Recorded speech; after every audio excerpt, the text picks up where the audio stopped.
Good morning, everybody. Thank you for joining us.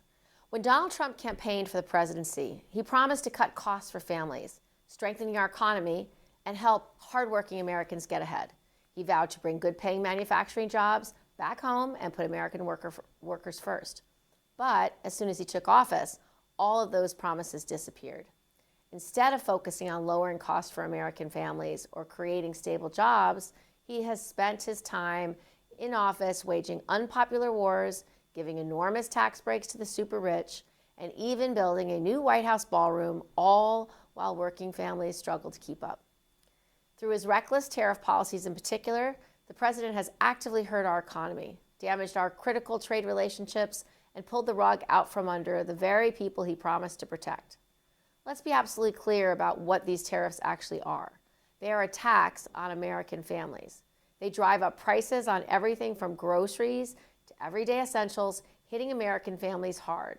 And while regular families are paying more, giant corporations are simply passing these costs along while continuing to make huge profits. It's not just about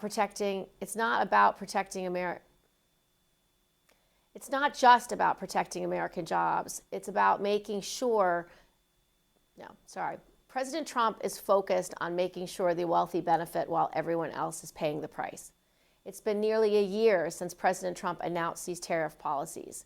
Since they took effect, we've seen a direct and damaging hit to our workforce. A recent report from the Center for American Progress shows that since President Trump announced his Liberation Day tariffs last April, our country has lost nearly 200,000 blue-collar jobs, including 89,000 manufacturing jobs. These are good-paying jobs, often union jobs that support families and communities around New York. To put that 89,000 number into perspective, that's the equivalent of 2,800 manufacturing plants closing their doors across America. I hear every day from constituents who are worried about how they're going to make ends meet as costs continue to rise. One constituent, Katrina from Central New York, shared that her family is living with constant fear and uncertainty due to President Trump's tariffs. They've tried cutting back on groceries and relying on coupons, but their food costs still exceed their budget. No family in New York should have to worry about putting food on the table because of the president's recklessness. The good news is we have a common sense plan to bring economic relief to New York families. Last week, I introduced the Tariff Funds for Working Families Act. This bill would provide American consumers with direct tax rebates, delivering real financial relief to families across New York and putting money back in their pockets. My legislation would take the billions of dollars the government has collected from these tariffs, costs that are ultimately passed on to consumers, and return that money directly to hardworking families. For now, the Trump administration has refused to support common sense legislation like this, instead prioritizing major corporations and billionaire donors over everyday Americans. But I will keep holding the administration's feet to the fire until this president ends these reckless policies, returns every cent that has been taken from American families over the past year, and actually delivers lower costs for New Yorkers. I'm happy to take your questions.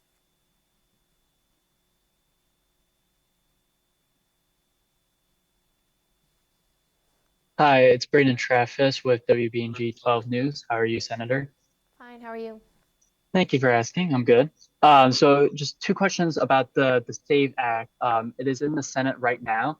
What is your stance on this, and would you vote in favor of it? No. What the SAVE Act is, it's Save Trump's Ass Act. That's all it's about. He just literally wants to win the next election. It is a way to tell people that they can't vote with their literal driver's license or their military IDs. And so the IDs that we have in our wallets should be good enough to vote. They always have been, but that's not what this bill says. This bill says that you have to register to vote with a birth certificate. How many people have that? With your current name on it. So if you're a married woman like me, when I got married, my name was Kirsten Elizabeth Rutnick. When I got married, it became Kirsten Elizabeth Gillibrand. So if I didn't go and file a paperwork to change my birth certificate to my now married name, I wouldn't be able to register to vote. And that took me months. So I'm sure there's lots of married women out there that don't have a birth certificate in their name, and about half of all Americans don't have passports. And then for our service members and our veterans, they're used to being able to show their military ID. Under this law, military ID is not good enough. So it's just designed to make sure people can't vote, and it's disgraceful.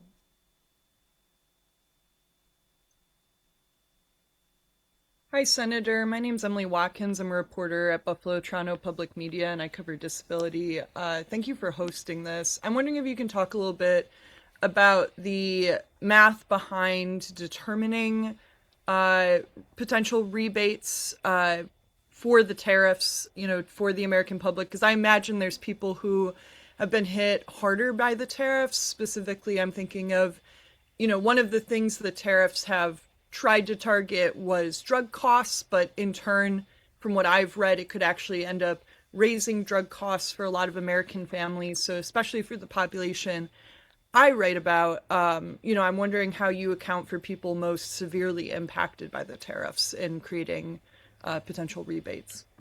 So the way the bill is written, it's $600 for a single person, $1,200 for a married couple. If you have two kids, $2,400 for the kids as well. So I think it's just a simple formula based on how many people are in your family, and it's also based on your income. So you're eligible for incomes, I think, up to, is it $120,000? I believe so. Yeah, I think an individual up to maybe 180. Yeah, so it's individuals up to 90, and then couples up to 180. So that really helps most middle-class families in New York. Thank you. And this is an off topic, but somewhat related. I'm wondering if you have any comment on the recent multi-state investigation from CMS into alleged waste, fraud, and abuse in the state level Medicaid systems, including New York, because I know a lot of New Yorkers with disabilities are concerned about that. Most of this is an attack on blue states. President Trump is trying to attack blue states, as he's done with child care dollars. Now he's doing with these Medicaid fraud cases. We don't have evidence of widespread Medicaid fraud in New York State at all. And so we are being targeted because our voters didn't vote as often for President Trump. Thank you.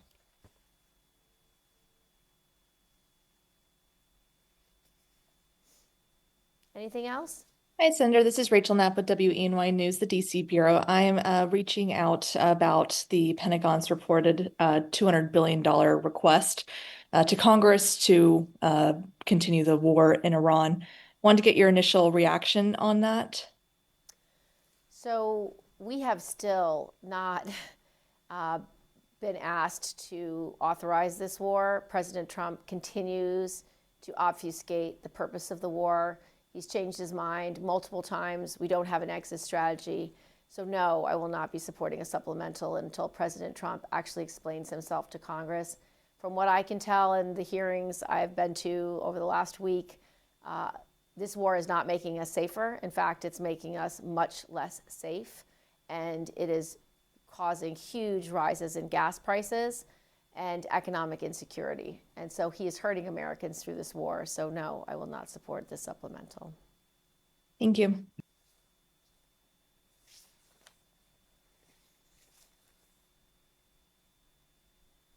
Hi, Senator. I just have an off-topic question. Go ahead. As TSA agents aren't getting paid, are there any measures in the Senate you would support to change this so that they would be able to get their paychecks? I've voted multiple times, or we've tried to vote multiple times on funding all of Homeland Security except for ICE. And so that would include all of TSA, all border security, all anti-terrorism and anti-trafficking operations. And so FEMA, we've urged the Republicans to allow for funding of everything except for ICE because we want the reforms. And ICE has billions of dollars because of their big, beautiful betrayal bill. Thank you. Anything else? Thank you, guys. See you next week.